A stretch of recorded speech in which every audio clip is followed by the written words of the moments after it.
मेरी सचिया जोता वाली माता जी त्वाडी सदा ही जय। छठा अध्याय धूम्रलोचन वध। मैं सर्वेश्वर भैरव के अंक में निवास करने वाली परमोत्कृष्ट पद्मावती देवी का चिंतन करता हूँ। वे नागराज के आसन पर बैठी हैं। नागों के फणों में सुशोभित होने वाली मणियों की विशाल माला से उनकी देहलता उद्भासित हो रही है। सूर्य के समान उनका तेज है। 3 नेत्र उनकी शोभा बढ़ा रहे हैं। वे हाथों में माला, कुंभ, कपाल और कमल लिए हुए हैं तथा उनके मस्तक में अर्धचंद्र का मुकुट सुशोभित है। ऋषि कहते हैं, देवी का यह कथन सुनकर दूत को बड़ा आमर्ष हुआ और उसने दैत्यराज के पास जाकर समाचार विस्तार पूर्वक कह सुनाया। दूत ने उस वचन को सुनकर दैत्यराज कुपित हो उठा और दैत्य सेनापति धूम्रलोचन से बोला, धूम्रलोचन, तुम शीघ्र अपनी सेना साथ लेकर जाओ और उस दुष्टा के केश पकड़कर घसीटते हुए उसे बलपूर्वक यहाँ ले आओ। उसकी रक्षा करने के लिए यदि कोई दूसरा खड़ा हो तो वह देवता, यक्ष अथवा गंधर्व ही क्यों ना हो, उसे अवश्य मार डालना। ऋषि कहते हैं, शंभु के इस प्रकार आज्ञा देने पर वह धूम्रलोचन दैत्य 60,000 असुरों की सेना को साथ लेकर वहां से तुरंत चल दिया। वहां पहुंचकर उसने हिमालय पर रहने वाली देवी को देखा और ललकार कर कहा, अरे तू शंभु निशंभु के पास चल। यदि इस समय प्रसन्नता पूर्वक मेरे स्वामी के समीप नहीं चलोगी तो मैं बलपूर्वक जोटा पकड़कर घसीटते हुए तुझे ले चलूंगा। देवी बोली, तुम्हें दैत्यों के राजा ने भेजा है। तुम स्वयं भी बलवान हो और तुम्हारे साथ विशाल सेना भी है।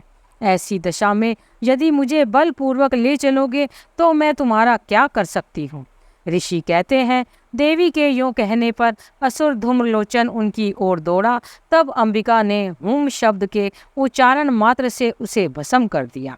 फिर तो क्रोध में भरी हुई दैत्यों की विशाल सेना और अंबिका ने एक दूसरे पर तीखे सायकों, शक्तियों तथा फरसों की वर्षा आरंभ की।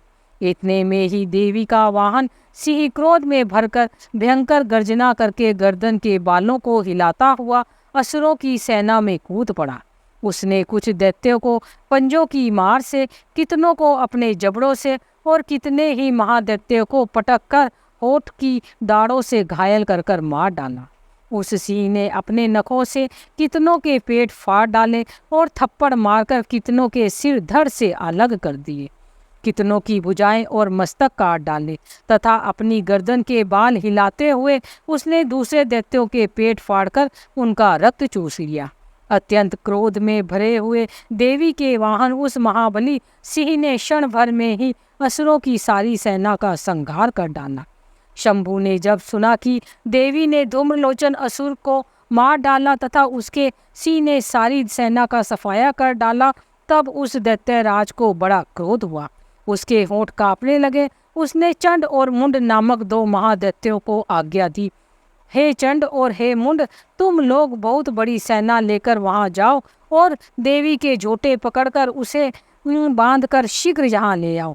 यदि इस प्रकार उसको लाने में संदेह हो तो युद्ध में सब प्रकार के अस्त्र शस्त्रों का तथा समस्त असुरी सेना का प्रयोग करके उसकी हत्या कर डालना। उस दुष्टा की हत्या होने तथा सिंह के मारे जाने पर उस अंबिका को बांधकर शीघ्र ही लेकर लौट आना।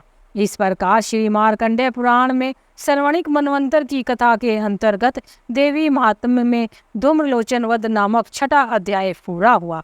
माई मेरी सचिया जोता वाली माता जी त्वाडी सदा ही जय।